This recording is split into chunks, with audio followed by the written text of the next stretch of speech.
Good evening, everybody, and welcome to Living Manna Church. Hi, I'm Pastor Dave Sain, Senior Shepherd here at Living Manna Church. It's Wednesday night, which means Bible study for us. Thank you so much for hanging out with me tonight. I hope that you're going to be encouraged by our study tonight. I hope that you're having a good day. If you're living anywhere in the Northeast, actually, from the Northeast probably to the middle of the country, you know, your skies have been pretty cloudy and gray and yucky with all that smoke that's been coming from Canada down here. It's pretty bad here in New York City.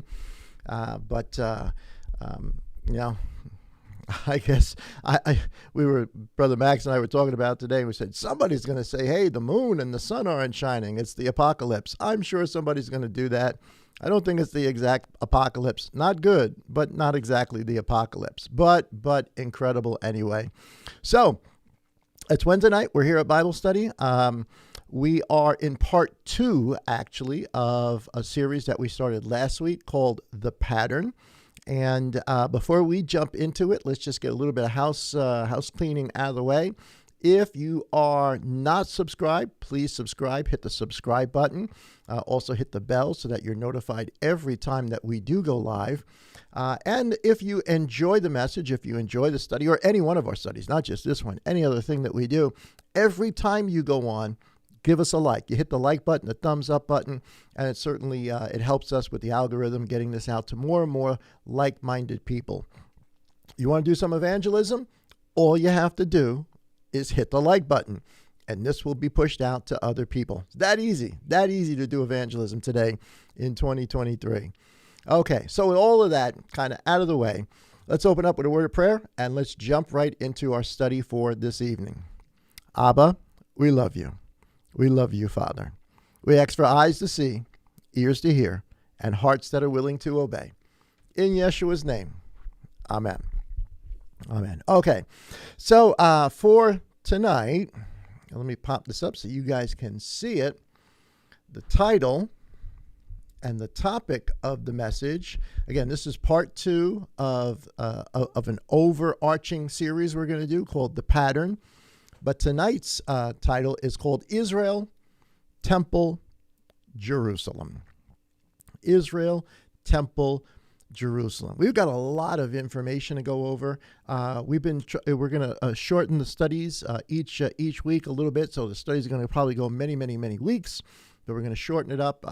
This is definitely a study for those that are just starting out or really sort of a 101 to understand some of the basic principles, the basic stories. But it is also a study for those that have been in Father for a while and are really hungry for the meat. So whether it is the meat that you're looking for or it is the milk of the word that you're looking for, this study, I think, is going to provide both of those for all of us, that we can all sort of really get a good understanding of who we are and what this message is actually about. And today's study definitely delves into that in much more detail. So here we go. Let's get into the first one. Now, I'm going to make this a little bit bigger so all you guys can see it. This should seem familiar. This was part of last week's study. Last week was the introduction. And in last week's study, as we were talking about the different patterns, and it's impossible to go over every single pattern that's in the scripture. Everything is patterns. Everything Father teaches us is patterns. He does something one place to help us understand something in another place. But we're trying to break it down to some of the most overarching topics of the story to help us at very least get a bird's eye view of who we are. A bird's eye view of where we've come from, a bird's eye view of where we are, and certainly a bird's eye view of where we are going. And if you recall last week, when we talked about the different overarching stories that there are in the Bible, because all of us at some point or another, we're going to be called to give an account of our faith. And many of us certainly have had that experience or opportunity before. And one of the things I want us to really be able to do by the end of this study is to have at least a working command of what the story is about. Because if you can tell the story to people, even if you can't quote chapter and verse exactly, which, you know, you got to practice on that. You got to learn it. You got to go back. You got to study. But even if you can't do that, once you get the story down as you read, all the chapter and verses and everything else sort of fills itself in. But once you get the story, it's a lot easier to tell people the story.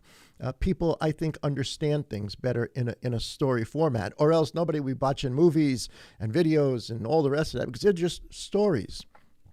Well, the Bible is a story. And we picked four in particular, four overarching themes, really three, but the first one is the theme, the pattern everywhere. And they're all color-coded here. And let me make this a little bit larger so that I can edit some of this. There's four major concepts or ideas that help us to put in perspective the story. Because most of the time when we get a chance to speak to people, of course, people want to know about Yeshua. Of course, we want to tell people about the death and the resurrection. That's hands down. Obviously, that is primary to who we are, to our understanding. But we also have to understand why he comes, what he did, what's the importance, or what's the context of him coming, and that only comes by knowing the story. And very often, my experience has been, for people that do not really understand the story, what winds up happening, and this is played out throughout history, this is attestable in a historical way. What happens is, if we don't understand the story of how Father brought us here, what he did to get us here, what winds up happening is we make up stuff.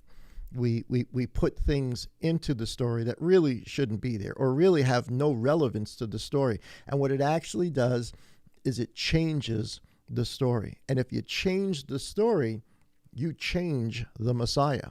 If he isn't understood in the context to which the rest of the Bible explains his coming, then actually what we're talking about is a different Messiah, or a replacement Messiah, or a word that most of us are probably most familiar with, an anti-Messiah. Anti not meaning against Messiah, anti meaning in place of Messiah.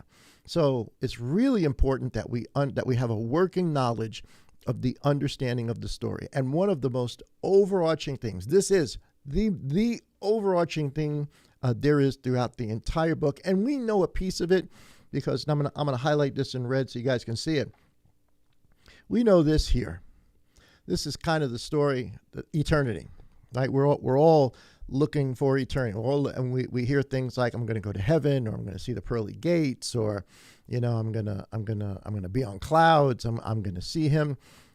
There's that part of eternity. But the story is the story of eternity. To get to the end point that most of us talk about, we have to understand the beginning point.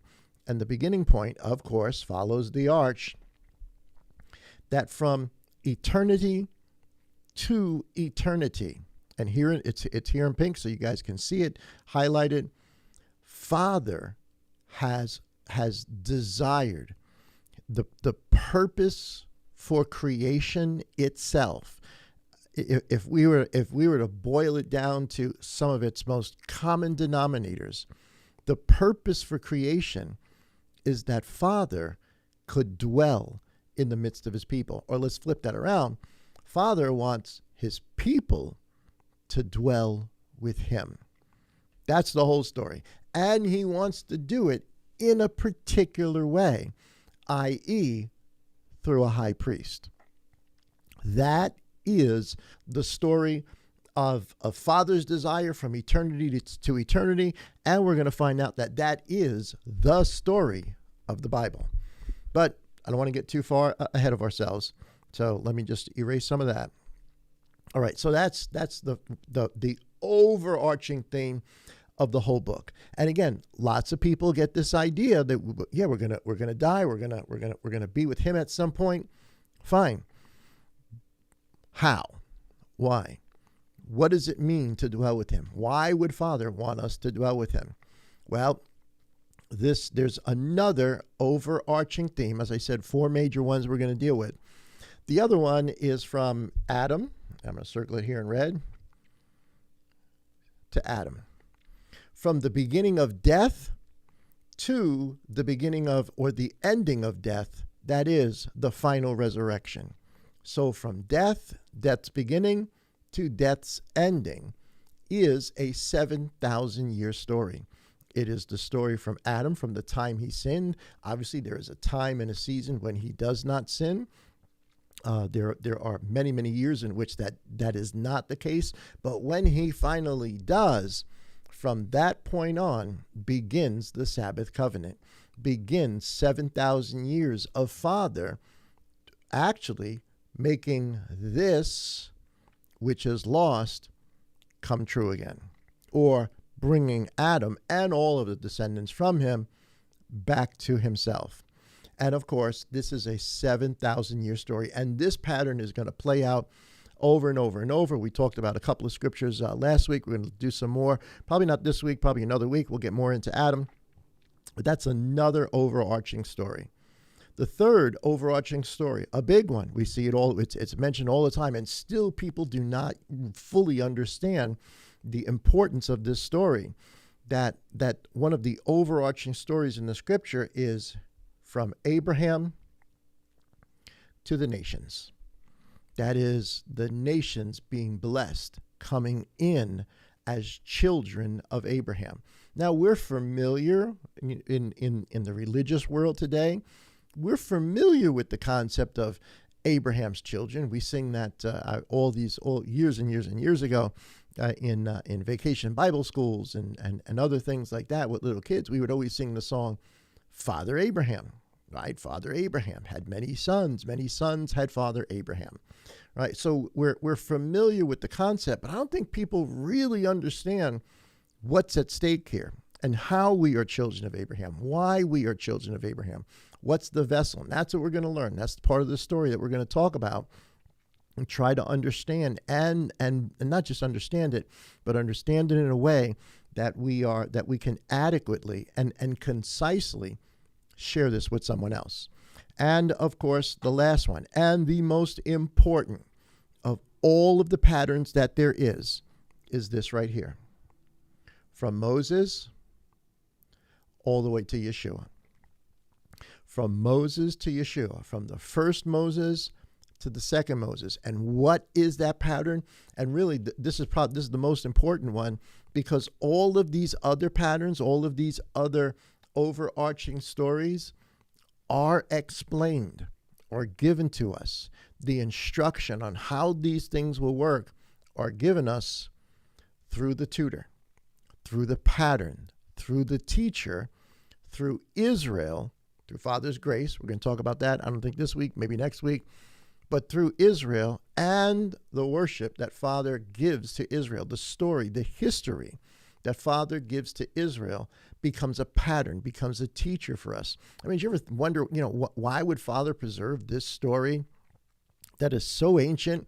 The story of ancient Israel still exists today, is still celebrated today. It's still the number one selling book in all of human history, because Father wants that story to be understood.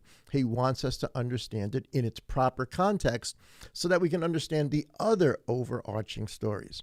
And that's sort of really the balance of what we're going to do. And I don't think I mentioned this last week, and I probably should have, because if you look on the bottom there, Revelation 21:3 is sort of the verse that I put to attach to these four overarching stories. Verse chapter, and we're going to look at this in more detail in a second, but Revelation 21:3, this is the end product.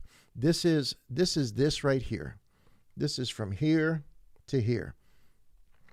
And I heard a loud voice from heaven saying, behold the tabernacle, the temple, the dwelling place, the hekel. You can check out last week's study for some of the definitions, some of the vocabulary we're going to use. But the temple of God is with men, and he will dwell with them, and they shall be his people. That's been Father's desire from the beginning. And it takes 7,000 years of storytelling, of instruction to get us to that point. And you and I are obviously in the midst of it, but that's the story of the Bible. This is what Father wants. This is what he's going to get at the end. And everything in between is instruction to help us understand how Father is going to do that. It says God himself will be with them and be their God. and God will wipe away every tear from their eyes. There shall be no more death, nor sorrow, nor crying. There shall be no more pain, for the former things have passed away. Okay, we're going to look at that verse again in just a second. But I just wanted to review that real quick before we jump any further, just to kind of attach us to the first study. But so the question then remains, how will Father accomplish all of this? And for today, here's sort of a little outline, if you would, for who we are today, what we're going to be doing today. The pattern called Israel. Israel is the pattern, the overarching pattern, the big pattern. It's the one in green that we just saw. The tutor, the teacher, the one to whom the instruction is given. The pattern. It's called Israel. It is a people. It is a nation. It is a kingdom. That is one major pattern that we're going to talk about for a while, because the patterns in Israel are integral for understanding the story of Messiah. If you do not understand the story of Israel, it is impossible to understand the story of Messiah. And again, what we've done is we've made up stuff, we've changed stuff, we've removed stuff, and for all sorts of different reasons I don't want to get into for tonight, but we've done ourselves a disservice by disconnecting us from Israel.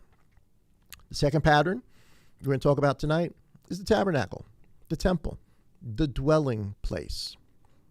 And the third one is Jerusalem, the city, the bride. All right, so just as use those as sort of an outline, if you would, for this evening, the pattern of the tabernacle, or what it means to tabernacle with him, or I put up there tabernacling, if that's even a word. I want to show you a pattern that appears in the text that if you're sensitive to it, once you get a bird's eye view of it, the pattern becomes more apparent, and it helps us understand who we are and where we're going. So here's the eternity to eternity. Here's the problem. Here's the issue. Now, I don't want to go over the whole story of Genesis again. You can go to our From the Beginning series. We started off in Genesis. We went through a whole bunch of stuff. You guys can go to that series if you want to sort of get the background on the Genesis story. But by Genesis chapter 3 and verse 8, now this is right at the time of the rebellion or the sin of Adam and the woman. So prior to this, there was no sin. Prior to this, they were in right standing with Elohim. They were not separated from him. There was no death at this point. Life as we understand it was, or as they knew it, was about to change. As we understand it, very, very different. So look at now. We're reading into a little bit of this, and I really want you to put on your spiritual thinking caps that hopefully you'll see this. Genesis chapter 3 and verse 8. Now, this is after the fall. This is after they eat of the fruit, the dealing with the serpent. It says, and they, meaning Adam and his wife, heard the sound of Yah, our Elohim, walking in the garden in the cool of the day. I want you to stop there for a second and wrap your mind around what the condition was prior to their sin, prior to their rebellion against Abba. They dwelt in the midst with Father. Well, that's what Abba wants, at least, from what we've been sharing, if looking at the charts, that's been Abba's desire from the beginning, to dwell in the midst of his people. And so the story starts out with that as the beginning. He dwells in the midst of his people, which really then makes, and we're gonna talk more about this a little bit later, which really then makes the garden that a tabernacle, a temple. And it makes Adam then, I guess you could say, a priest of that temple. And so they're walking in the cool of the day with Abba. They're dwelling in his midst. And of course, now things have changed. It says, and Adam and his wife hid themselves from the presence of Yah, our Elohim, among the trees of the garden. So big shift in the story. We start off dwelling. We start off in the place where he wants us, dwelling in his midst, in a tabernacle, a garden, but a tabernacle. And things are going to change from this point. And here's the pattern, right? So they sin, they fall. This is Genesis, same chapter 3, verse 23. It says, therefore, as a result of this, right, after Father speaks to them and judges them and prophesies to them that there's an answer to all of this, right? We know that. Go back to the beginning series. There's an answer to all of this. It's a story of the Son. But be that as it may, it says, therefore, Yah sent him out, meaning the both of them, of the Garden of Eden to till the ground from which he was taken.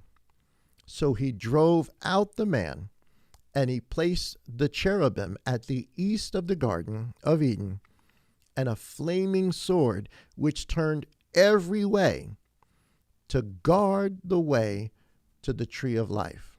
So humanity is removed from the condition of dwelling in his midst. Now they're kicked out of the garden, or really, i.e., the tabernacle, the place where the tabernacle is, the place where the presence of Father is. They're removed from it, and now they dwell. They're outside. They have to live outside without access to the tree of life, which is a whole other story for a whole other time.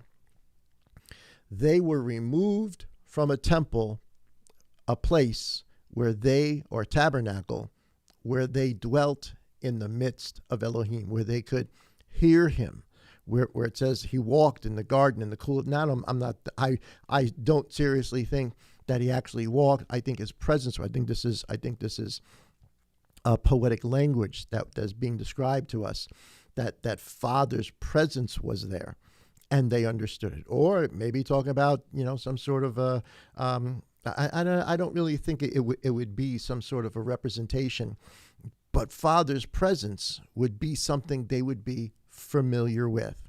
I think all of the representations come afterward because of our condition, because of Adam's condition now, that he is now sinful, and that sin would multiply as time goes on. So he gets kicked out of the garden. Now, as the story goes on, or he gets kicked out of the tabernacle, as the story goes on, the rest of the story, as Father brings Israel into the story, is all about building a tabernacle, a temple. That is going to become a pattern of where we were, but a pattern of how Father is going to bring us back to himself.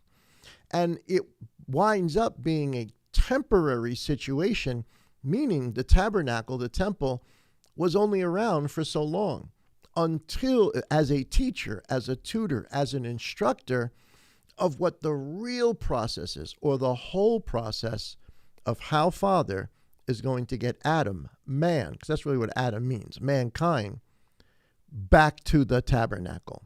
Not the one that Israel will build, not the temple that Solomon will build, but the tabernacle that Adam lost. And even now, even today, we are still in a temporary situation. There is no temple. There is no Levitical priesthood. There is no sacrifices. Now, and we're going to get into why and the rest of that at another time. But those things are not here. Empirical evidence. Don't believe your lying eyes. Well, my eyes show me that for over 2,000 years, there's been no temple. There's been no tabernacle. Something changed dramatically. And of course, this surrounds the story of Messiah. But the patterns that were given to us remain. How do they remain? Well, just briefly, without a lot of explanation, but just briefly, here is 1 Corinthians chapter 6 and verse 19. This is Paul, saying in verse 19, "Or do you not know that your body is the temple of the Holy Spirit, who is in you, whom you have from God, and you are not your own. And he goes on and on and on from there, and this appears in a couple of different places as well. So what's the temporary solution? Well, the original temporary solution was a tabernacle in the wilderness. Another temporary solution was a temple in Jerusalem. And now there's another temporary solution, and that is that Father's Spirit is dwelling within us, making us the very temple, which means all the lessons of all the tutors who came before us need to be understood, need to be learned, need to be applied, need to be used as part of the walk that we have today.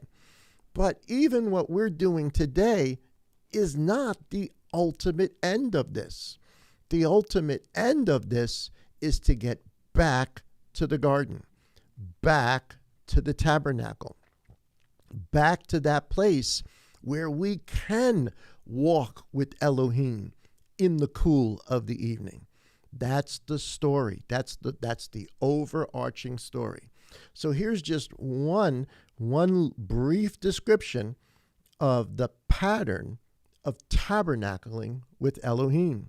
Here's the problem. Genesis 3, verses 8 and 23, and then the temporary solutions that come, and even the temporary solution that we are in right here, right now. Okay, the pattern of Abraham. Now, I put there, if you can see on the title, it not only says the pattern of Abraham, but I put in parentheses there, a city. Now, most would probably not connect these two, but they are connected, and it's very important that we see them. Now, guys, there's a lot of patterns I'm not even going to cover with Abraham and, the whole offering up his son and all the rest, because we've talked about those things before. I want to stick with these overarching stories. So here is the call of Abraham, and here's how Abraham and his story becomes a pattern that is similar to, in many, many ways, of the situation of Adam getting kicked out of the garden. Here is Genesis chapter 12 and verse 1, and it says the following. Now Yah had said to Abram, get out of your country, from your family, and from your father's house, to a land that I will show you. Let me be a little bit more specific here. He's got to get out of the land of Shinar, the land of Babel, or what would become Babel later on, or Babylon later on, because he's wanted, because he's hated. He's hated for the God that he worships. Of course, you're going to have to read some other books, Jubilees, et cetera, to sort of get a bit of the backstory there. But there's a reason Father calls him out. He wants Abraham to leave a land in which he's living, where people do not follow Elohim, have actually created something in rejection and rebellion to Elohim. And Father wants Abram out. And so he says, to a land that I will show you.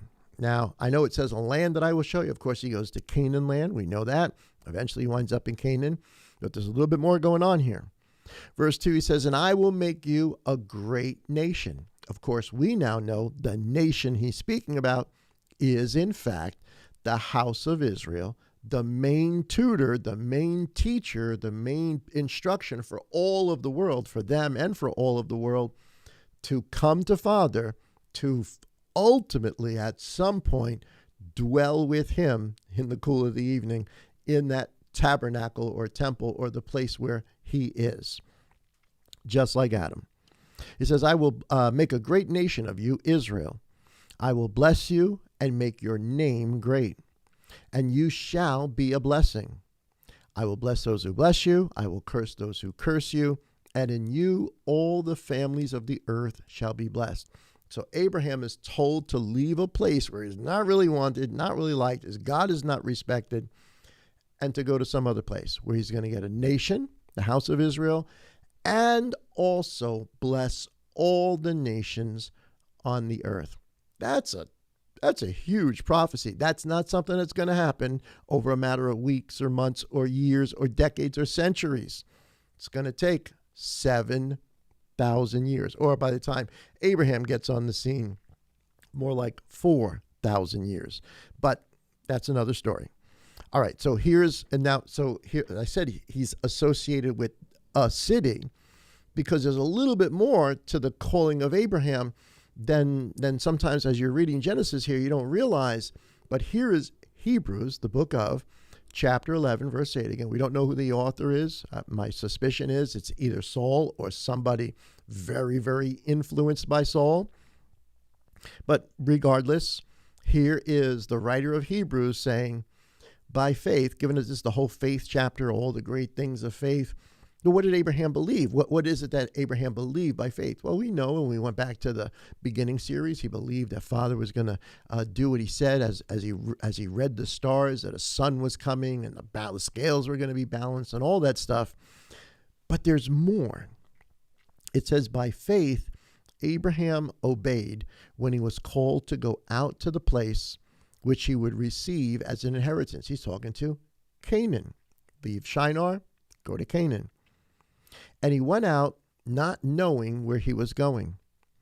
By faith, he dwelt in the land of promise as in a foreign country, dwelling in tents with Isaac and Jacob, the forefathers, the heirs with him of the same promise. Well, what promise is the writer of Hebrews referring to? Because you would assume he's talking about, okay, I'm going to make you a blessing. I'm going to bless all the people. I'm going to give you a nation. We'll read about that in just a few minutes, the more detailed version of that. But look at the promise he's referring to here. That is being called out of something and a place where they don't like you. They don't like your God. It's not good for you to be there. You need to come out to go to something else. Well, here's the promise. For he waited for the city which has foundations, whose builder and maker is Elohim, or is God. Well, hold on a second. Wait a minute. The writer of Hebrews is telling us part of the promises or part of the understanding of them that Abraham has is that there's a city coming, a huge city. In fact, a city not made by man's hands like the one he came out of, but a city made by Elohim. Now, you can argue that he's talking about, Jerusalem to eventually come. And in one way, he actually absolutely is. But this goes way beyond that, way beyond the physical patterns here on earth to something even bigger. Because this is all about the promises they didn't get and haven't come here. And when you keep reading the book of Hebrews, you realize he's not talking about the Jerusalem that eventually came about, the one in the Middle East, even today. He's talking about something else. Here's Hebrews chapter 11 and verse 13. Look at what it says. These all died. And he goes through a whole list of all the faithful saints of old, all the Jewish and Hebrew and Israeli saints and believers and all the great things that they did. He says, these all died in faith, not having received the promises, but having seen them afar off. They were assured of them, embraced them, and confessed that they were strangers and pilgrims on the earth. For those who say such things declare plainly that they seek a homeland. They were seeking a different homeland. Verse 15, and truly, if they had called to mind that country from which they had come out, they would have had opportunity to return. He's saying they weren't thinking about the place where they came from. They were thinking about the promise to come. As we just read earlier on in Hebrews there, a city whose maker and builder is Elohim. Verse 16 says, but now they desire a better. That is a heavenly country. So we're not talking about earth stuff anymore. We're talking about way past Jerusalem, that city, or that example, or that tutor. Therefore, God is not ashamed to be called their God, for he has prepared a city for them. Well, he's not talking about the Jerusalem that's there. He's talking about a another city, a heavenly city. In chapter 13 of Hebrews, verse 14 says the following: For here, meaning here on earth, we have no continuing city, but we seek the one to come. So even there in the first century, they realized this promise, and we have it as written by the author of Hebrews here. We have it as, in their understanding, that this meant something much bigger. Abraham was looking for something much bigger. He understood something much bigger than just this earthly concept, this earthly idea. And the people of the first century are realizing it. Saul, now we know this one is Saul. Saul says the very same thing. Now, I don't want to get into all of Galatians. We'll get into it another time. But here's Saul in Galatians chapter 4 and verse 25. He says, For this Hagar, he's comparing Hagar and Sarah, is Mount Sinai in Arabia. He's talking about the covenant with Israel. This is the tutor. This is the teacher. This is the pattern. Don't know that pattern, you don't understand anything else that comes after. Is Mount Sinai in Arabia and corresponds to the Jerusalem which now is. He's talking about the Jerusalem in the Middle East in the first century where he is living. And is now in bondage with her children. We're going to get into all of that a little bit down the road. But verse 26 says, but he's actually talking about not the Jerusalem that's in bondage, but the Jerusalem above is free, which is the mother of us all.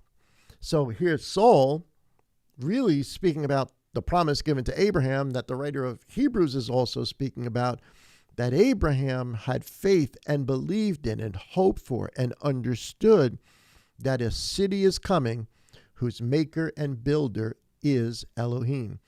But to get there, he has to walk out of a place that is in rebellion against Yah, walk amongst people who are worshiping all sorts of other crazy things in belief, in faith, that Father will bring them to the inheritance that he has promised, a city whose maker and builder is Elohim.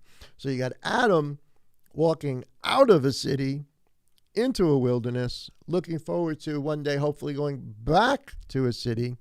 You've got Abraham being called out of a city, walking in wilderness amongst unbelievers to get to the city, the place where Elohim has promised for him.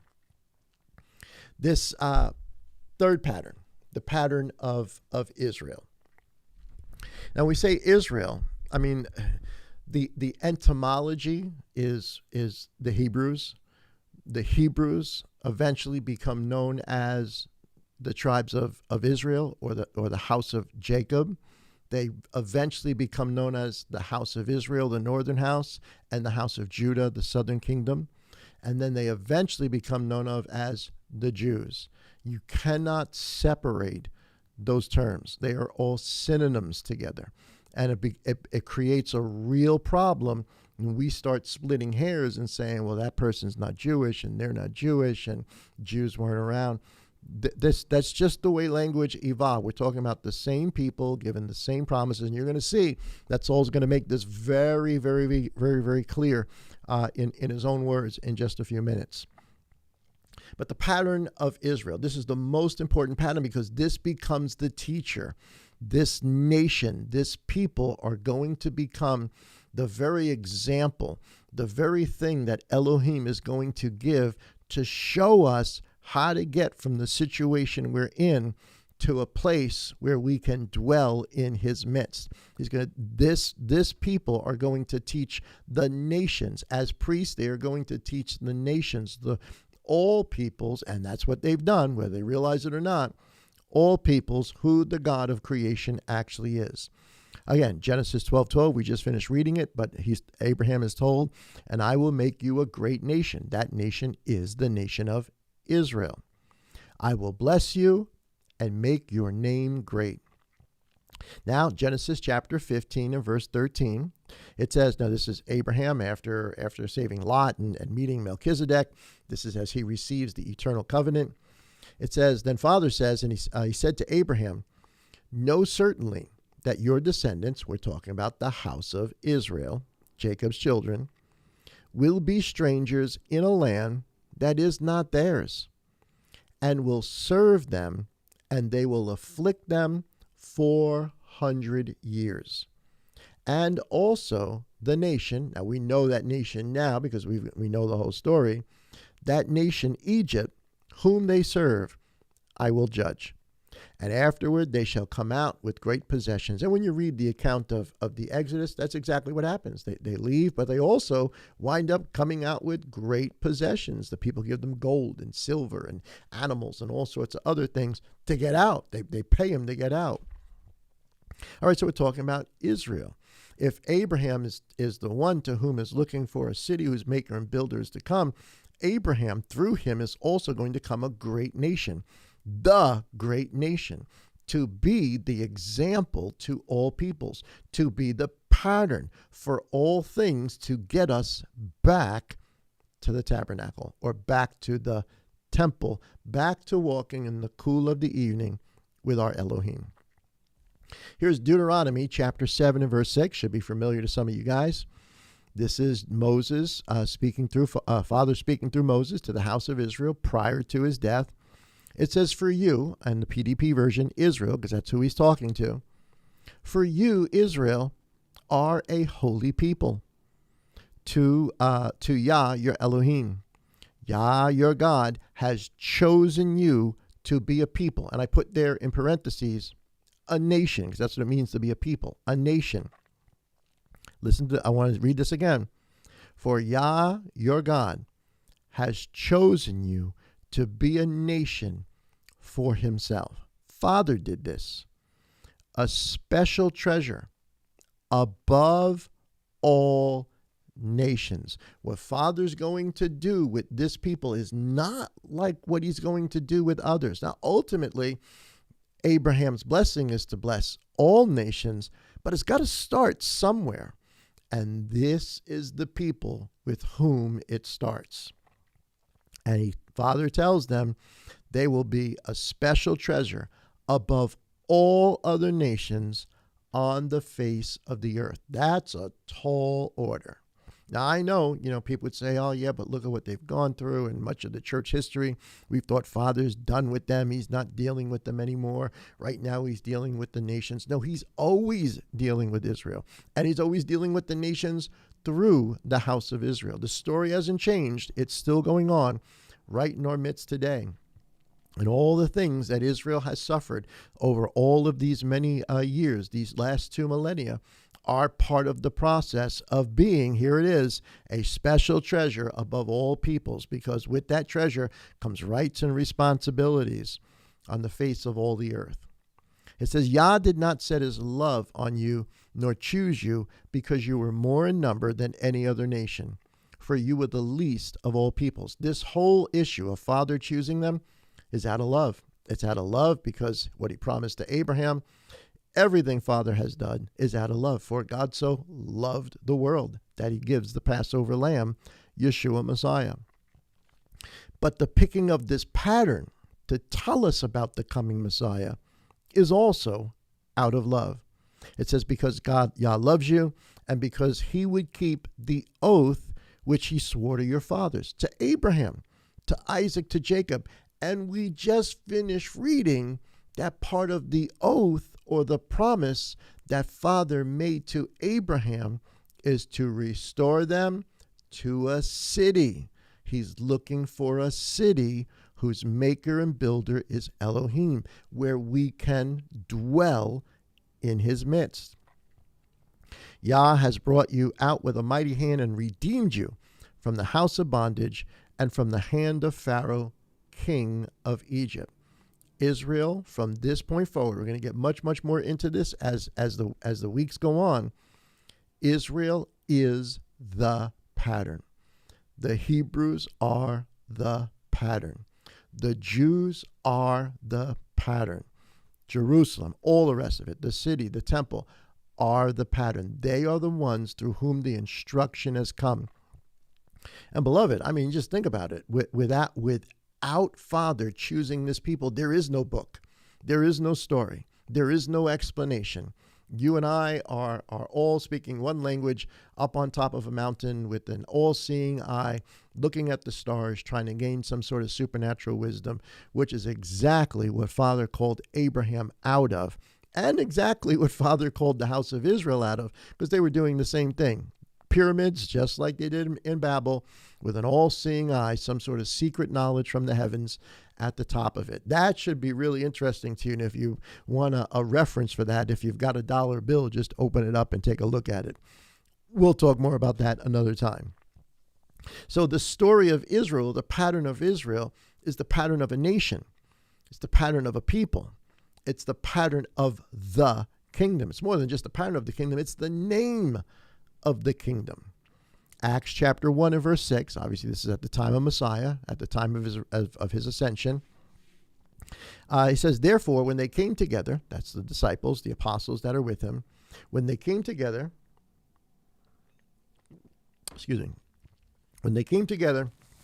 they asked him, saying, Master, will you at this time, and look at what they're asking, restore the kingdom to Israel?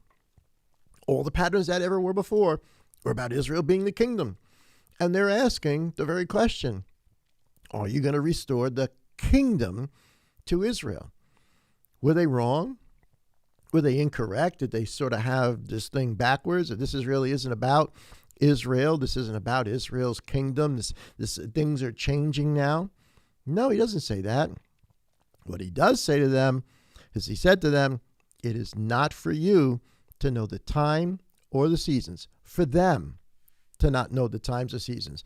2,000 years later, I think it's a little bit different, but again, another message for another time. But for them, it's not for them to know the times or the seasons, which the Father has put in his own authority. So did Yeshua say Father is not going to restore the kingdom? That he's not going to give to them the very thing that he promised to Abraham, a city, a kingdom, a tabernacle, a place where the presence of Elohim is, that he's not going to do that? No, he is going to do that. Why? Because that's the pattern. But I think it's going to be done. I know it's going to be done on such a much more incredible scale than they could have ever imagined. It is the story or the pattern of the people of Israel, the nation, the people, the kingdom. Here's Romans chapter 9 and verse 3.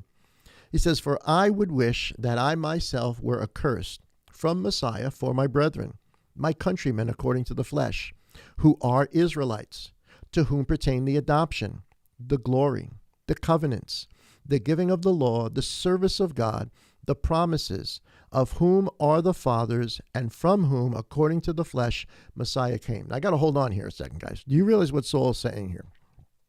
How many of us have ever heard somebody say to us, once you start to open up your eyes to the truth, you start to realize, oh my goodness, these commandments really are for us.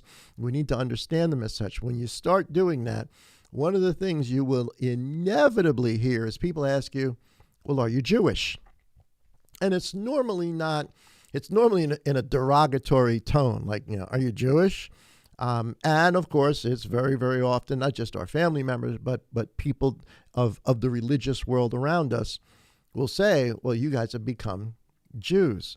Now, I want you to think about what Saul is saying here. Think about how incredible this is. One more time. Now, he's talking about his brethren, the leadership that killed Messiah, and that are not opening their hearts to Messiah. Of course, that's not all of the house of Israel, but that was certainly the leadership of Israel. So Saul says, I wish that I would give myself up if it would mean other of my brethren would open up their eyes. So he says, I wish I myself were accursed from Messiah for my brethren, my countrymen, according to the flesh. Who's he talking about?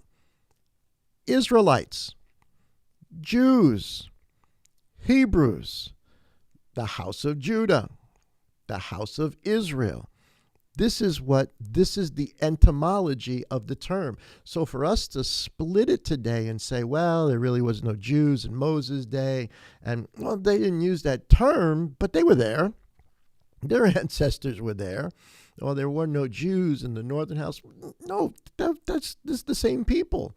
And it has moved through history. Language changes, it develops, it grows as time goes on. And so here's Saul saying, what belongs to the Israelites, i.e., the Jews of his day, who pertain the adoption. We'll get more into that another time as to what that means. The glory.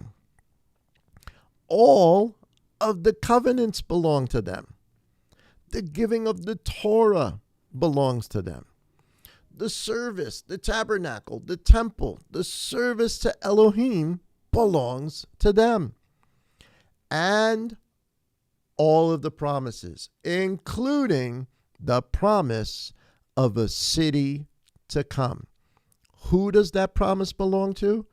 To the Jews, to the house of Israel, to the northern house, to the southern house, to the Hebrews, whatever term you'd like to use for them. It belongs to them. Now, obviously, we are grafted into it. We become citizens of that house. But I want you to realize it belongs to them. So now, sort of when I hear people say, of course, you used to go through the whole explanation. Well, I'm not practicing Judaism, but, and you try to show the differences. And, at this point, the question is, well, what belongs to the Jews? Everything we believe. Everything we understand. And what is a Jew? A Jew is one who is circumcised in their heart. Are you circumcised in your heart? Well, then guess what? I know people may not like to hear it, but that's who we are. And I'm not saying we're following Judaism, but we are following a Messiah who is a Jew, a God who is the King of Israel, a book written solely 100% by Jews, Hebrews. We are following the pattern and the story of the house of Israel. This is why Messiah says, salvation is of the Jews. And in a more modern vernacular, you would say, salvation is Jewish. So really the question really ought to be, what, you're not? Why? And I'll leave that for another day to get more into. But I wanted to throw that out to you because I know we all bump into that. We all hear it. It's sort of just, the way your thinking changes over time. But anyway, so here's Saul. He's saying, look, all this belongs to the Israelites. This all belongs to us. And even though his people, many of them are rejecting it at that particular point, it belongs to them because the story or the pattern that we're going to learn is their pattern. Here's Revelation chapter 21, verse 9. So did it end in the first century? Is Father done? Is he finished? Is it no more? Here is a description of the New Jerusalem. Now we're talking about the end. This is the beginning of the 8th day. The 7,000 years is done. It says, the one of the 7 angels who had the 7 bowls filled with the 7 last plagues came and talked to me, saying, come, I will show you the bride, the Lamb's wife. And he carried me away in the spirit to a great high mountain and showed me a great city, the holy Jerusalem. This is what Abraham was looking for. Descending out of heaven from God, having the glory of Elohim. Her light was like the light of a precious stone, like a jasper stone, clear as crystal. And she had a great and high wall with 12 gates, and 12 angels at the gates, and names written on them, which are the names. And here it is. What are the names? What city is this that we're going to? We're going to a Jewish city. What eternity are we going to? A Jewish eternity. What country are we going to? A Jewish country. The names of the 12 tribes of the children of Israel. Beloved, the promises of God do not fade away. He doesn't just pull them away. He's reserved the people for himself throughout history and even right now. And the story's not over yet. It has always been, still is, a Hebrew story, a Jewish story, an Israeli story that you and I are being grafted into. and the unbelieving remnant of the house of Israel will be grafted back into, I believe, very soon. All right, so the story of Israel, the pattern of Israel, is the pattern of a nation, a people, and a kingdom. All right, so let's do this in pictorial form to help us really kind of put this together. So here's the garden pattern. Adam and humanity, they're in the garden, in this place where they can dwell in the midst with Elohim. Because of their rebellion, they are kicked out. And you can see, obviously, there in the story, here they are, they're walking out.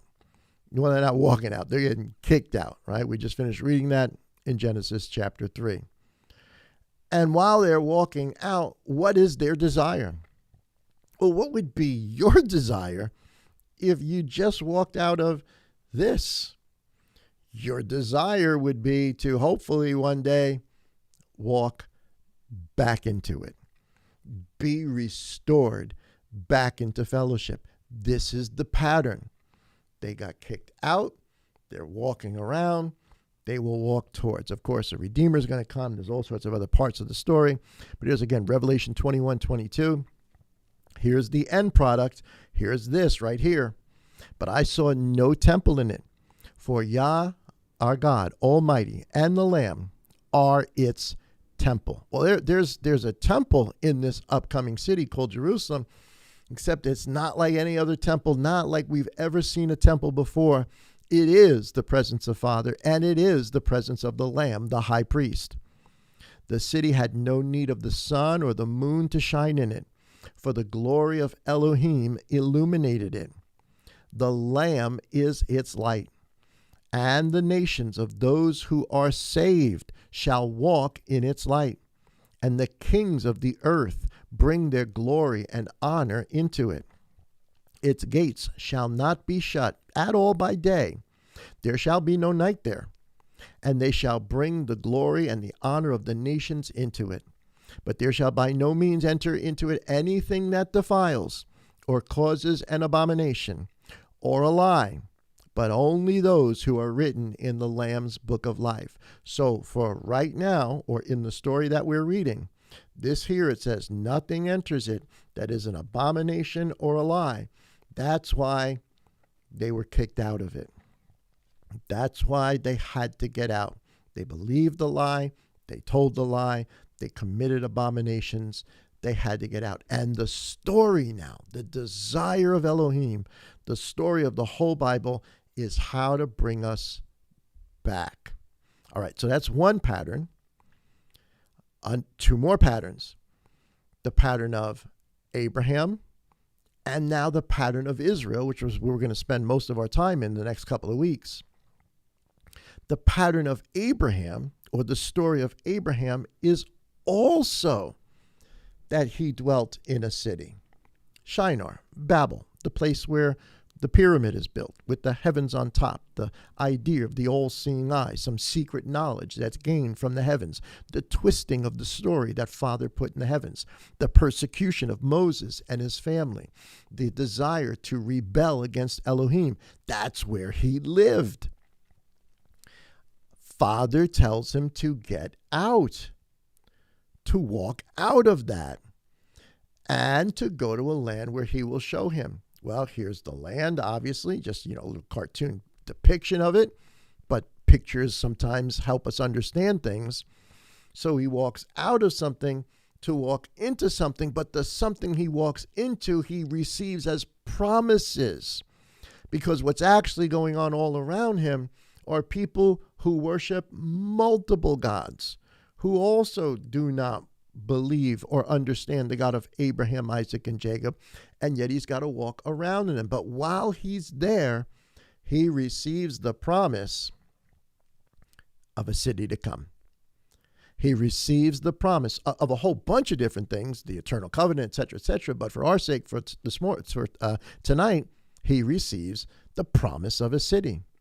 Okay, so here's the pattern for his nation, his descendants. It's the same pattern.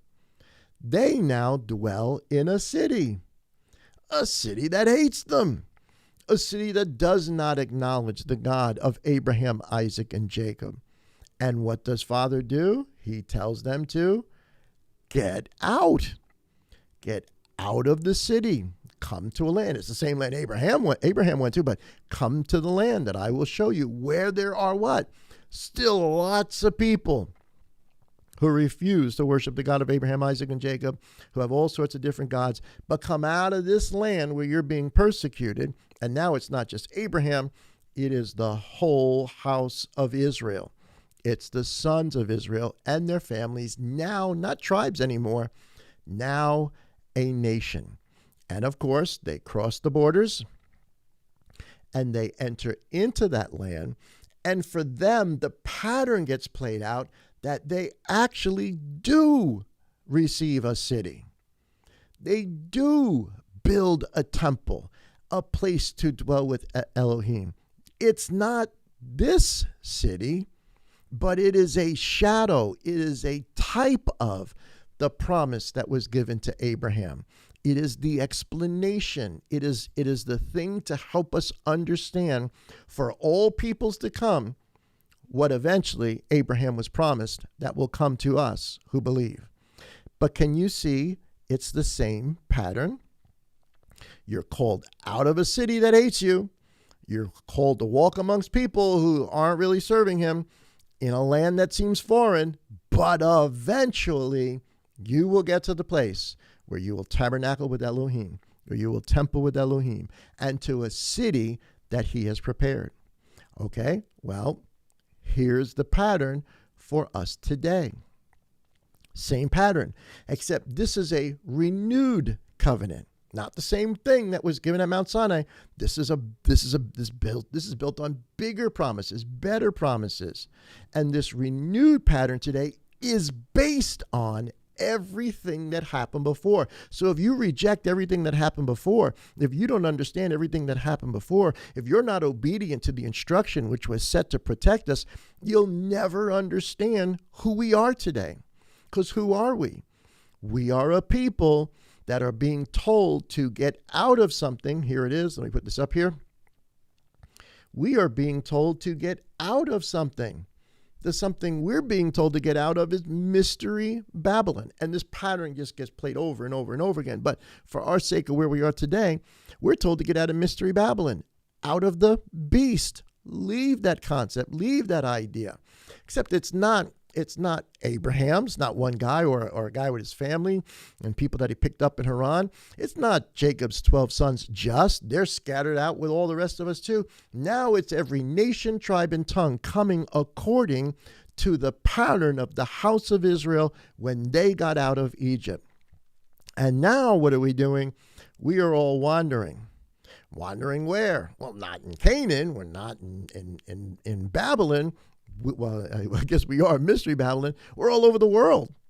We're all over the world. And yet we are still looking for the promise. The promise of a city whose maker and builder is Elohim. Revelation 18:4. And I heard another voice from heaven saying, "Come out of her, my people." There's the pattern. Keeps telling them, come out, come out, come out. He told Adam, get out, but come out, lest you share in her sins, and lest you receive of her plagues. Romans 11:1. Look at what Saul says. For I desire, brethren, that you should not be ignorant of this mystery, lest you should be wise in your own opinion. That blindness in part has happened to Israel. Until what? The fullness of the Gentiles all over the planet come in. And when that happens, then all of the house of Israel, all of them grafted into the house of Israel. That's what it means that the whole house of Israel is saved. Both native born and foreigner and sojourner, all together under one law. That is the law of Messiah. That is the Passover lamb. As it is written, the deliverer will come out of Zion, and he will turn away ungodliness from Jacob. For this is my covenant with them when I take away their sins. That's the pattern you and I are walking today. So hopefully it's a little bit more of a bird's eye view that you can more clearly explain this or show these patterns to people as you get a chance to talk with them. Now, I want to quickly do this because I've run out of time for today, but it's not like Father had one plan and switched it over and he's doing something else. It's the same plan. The plan is Israel. They are the vessel. They are the tutor. They are the instructor. They are the priest, the temple, the tabernacle. All of it is a pattern or an example to help us understand what's going on right now. And remember, the whole thing is about Exodus chapter 25:8. What does he tell the house of Israel? Exact to do to make on earth a representation of what Adam got kicked out of. And let them make to me a sanctuary, a tabernacle, a dwelling place, a temple, that I may dwell among them, according to all that I show you. That is the pattern of the tabernacle and the pattern of all its furnishings. You shall make it. Revelation 21 through 21:3. This is what happens. And I heard a voice from heaven saying, behold the tabernacle, the dwelling place of, or the Hekel, the dwelling place of God is with men.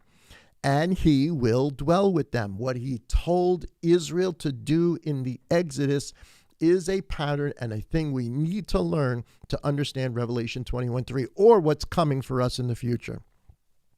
For God himself will be with them and be their God. God will wipe away every tear from their eyes. There shall be no more death, sorrow, crying. There shall be no more pain. The former things have passed away. Here is the ultimate goal, guys. It's to get to Jerusalem. Revelation chapter 21:1. And I saw a new heaven. This is the goal of the renewed covenant. A new heaven and a new earth. For the first heaven and the first earth passed away. Also, there was no more sea. Then, and I color-coded it because we're going to compare it to Isaiah 65 and Isaiah 66. Here's, in fact, let me just do the comparisons. Let's read the blue. Now, I saw heaven and earth, for the first heaven and the first earth passed away. So this isn't a new story. Father's been telling us this story throughout the story of Israel. Isaiah 65:17, for behold, I create a new heavens and a new earth, and the former shall not be remembered or come to mind, but be glad and rejoice forever in what I create. Also, there is no more sea. Let me do this so you guys can know where I'm reading from. So we just compared this, and we just compared this. So let's compare this now. Then I, John, saw the holy city, Revelation, New Jerusalem, coming down out of heaven from Elohim, prepared as a bride and adorned for her husband. Well, here's Isaiah 65:17. For behold, I create Jerusalem as a rejoicing, Isaiah's not talking about the Jerusalem there. He's talking about the same Jerusalem John is talking about, that Abraham was told about, that Adam got kicked out of. For behold, I create Jerusalem as a rejoicing and her people as a joy. I will rejoice in Jerusalem and joy in my people. Now, here's verse 3. And verse 3 is comparable to Isaiah 66 and verse 22. And I heard a loud voice from heaven. And I'm reading right here, guys. I heard a loud voice from heaven. Behold, the tabernacle of God is with men, and he will dwell with them, and they will be his people, and God himself will be with them and be their God. Well, we already read this verse right here. This is the, let me erase all these little dots here and do this in a different color. Just like this is the same as this, is the same as this. All talking about a new heaven and a new earth, which he shall make. But here, verse 3 is comparable to this. So shall your descendants and your name. What's their name? Israel. His tabernacle will be with men. What men? Israel. So shall your descendants and your name Israel remain. And it shall come to pass that from one new moon to the other, and from one Sabbath to another, all flesh shall come and worship before me, says Yah. Well, Isaiah is talking about what's going to happen at the end of the 7,000 years, what the people of Elohim will be doing. They'll be doing as a pattern everything that was done originally. That is, From new moon to Sabbaths, all flesh will come and worship before him. So we need to understand what these things are in the original pattern of Israel. Here's some more comparison in the green. Right here. And God will wipe away every tear from their eyes. And there shall be no more death, nor sorrow, nor crying. There shall be no more pain, for the former things have passed away. Well, here it is. Here's the comparison. You could see that this is what he's talking about in Isaiah.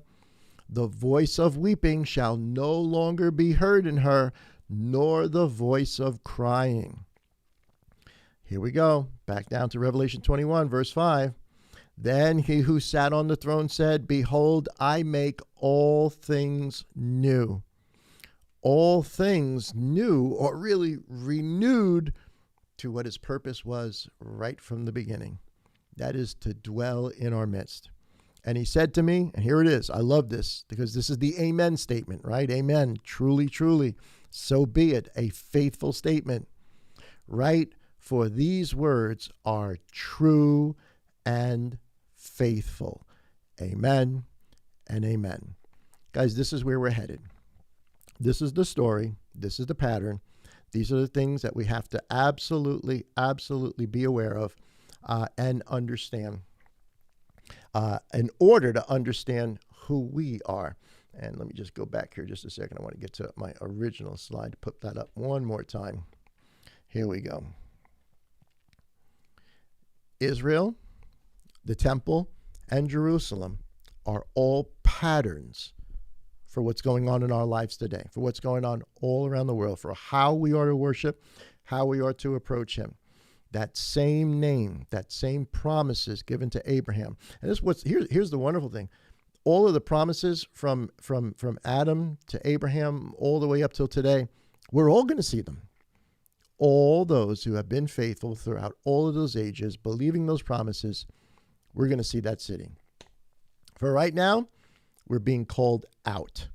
We're being called to leave. We're being called to separate ourselves, just like Abraham was, just like ancient Israel was. You and I are also being called out, like ancient Israel, by the blood of the Passover lamb. All right, guys, I hope that you enjoyed that study for tonight. We're going to get into a little bit more next week of the grace of Elohim and what grace actually means. Another topic I know that all of us at some point or another have to deal with in speaking to someone, and we got all sorts of different ideas about what grace is or what grace isn't. We will delve into that in much, much more detail next week. In the meantime, guys, don't forget to join us on Friday night for our Hidden Manna. Brother Max and I will be back. We got a neat conversation for you.